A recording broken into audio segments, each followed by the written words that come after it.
Teldy. Now, I do like to point this out because Teldy is what I like to class as our second city. It's not a city, it is a town, but it is the second highest populated area on the island. The first being, obviously, Las Palmas. It does have a population of around 420,000 people. And here in Teldy, second highest population, and it has 180,000 population. So, in the two areas, 600,000 people. Doesn't sort of mean terrific amount, does it? But, not until you compare it to the total population of the island, which is actually 850,000. So in the two sort of main areas here in the north, it's over 2/3 of the people that live on the island live just in the two areas. And I suppose the reason for that really is that just coming up here on the left hand side there's an IKEA here.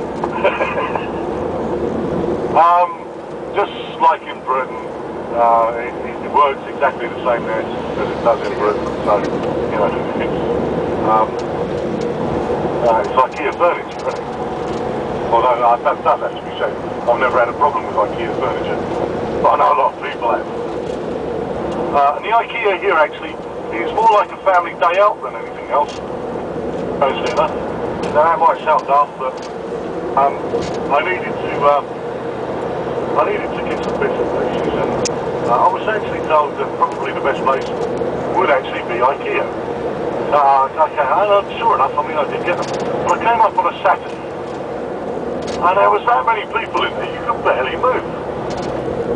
So when I was talking to like my friends around, I said, oh, I've done the IKEA. Now for IKEA, it's really packed.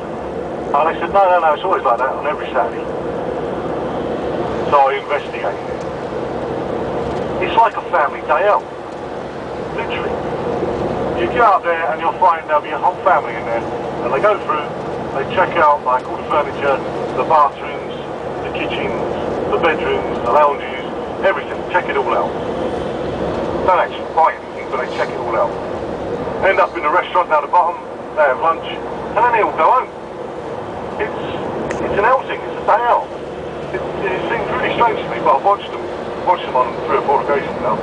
It's what it seems like, it seems to be true. And it's quite amusing really to watch. Because you see the whole family, aunts, uncles, granddads, grandmothers, kids, everybody, they're all there, chopping their way through. Excellent.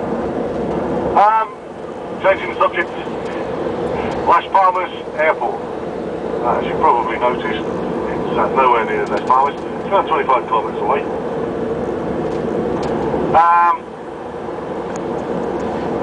It is also, and I paused then because I just suddenly thought to myself, what's the name of the air base?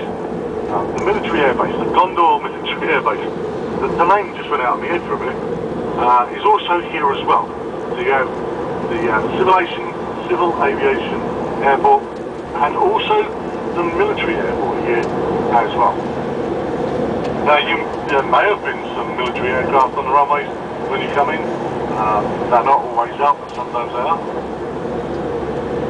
If anybody has seen the aircraft there, the Spanish Air Force do actually fly the F-18 Super Hornets from here. They're quite an expensive sort of aircraft, but for some months I was trying to find out where the actual airbase was.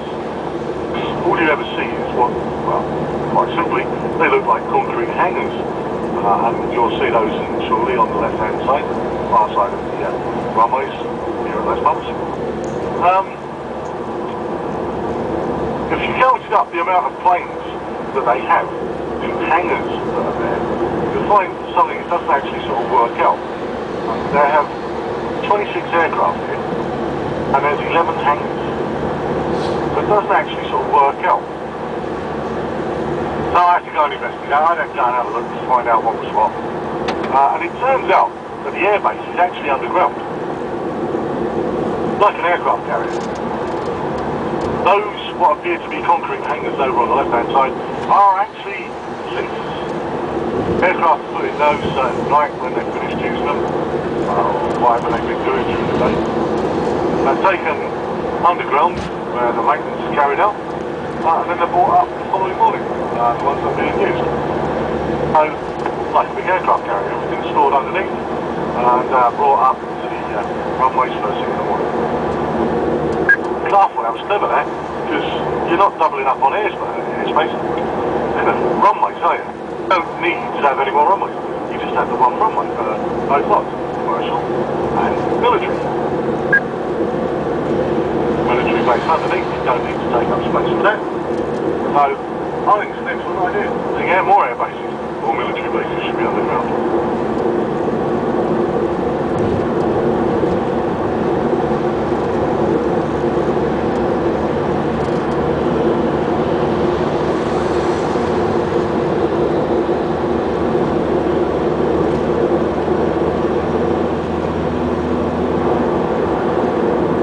We're just coming down to a place that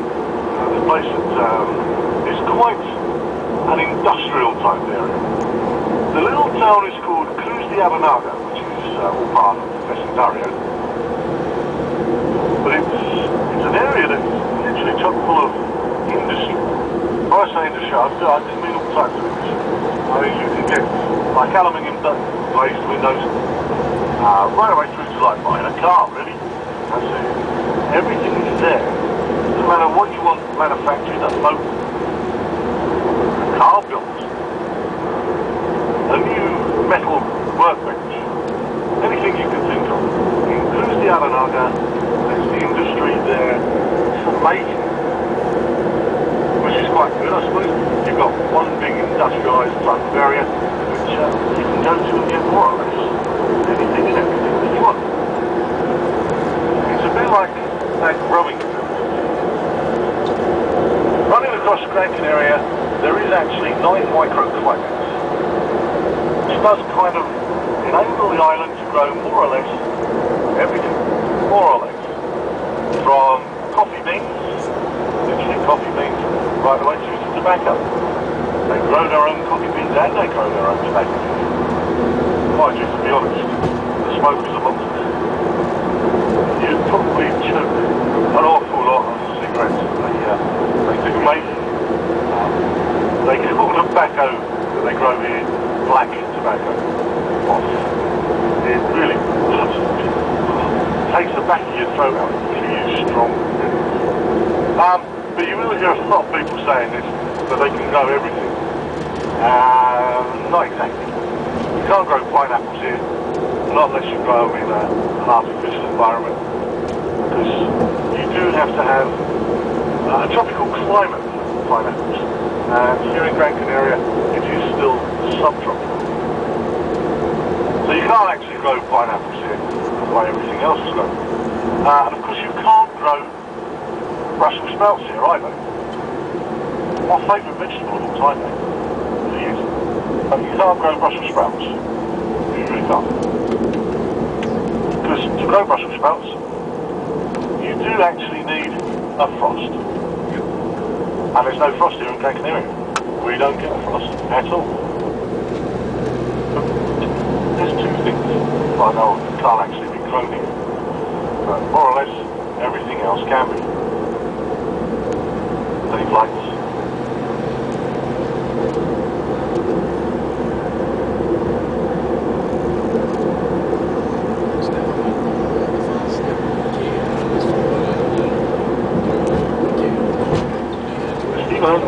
Lights are on. Mallorca också.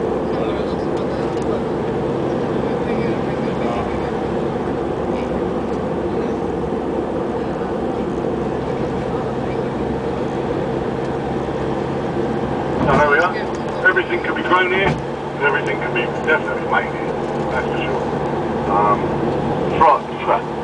Just over there, yellow something like that, which is actually ice makers. Make ice cubes. Yeah, it's not difficult to make ice cubes now, is it? But they do make beer as well. Not everybody, there's a plane coming in.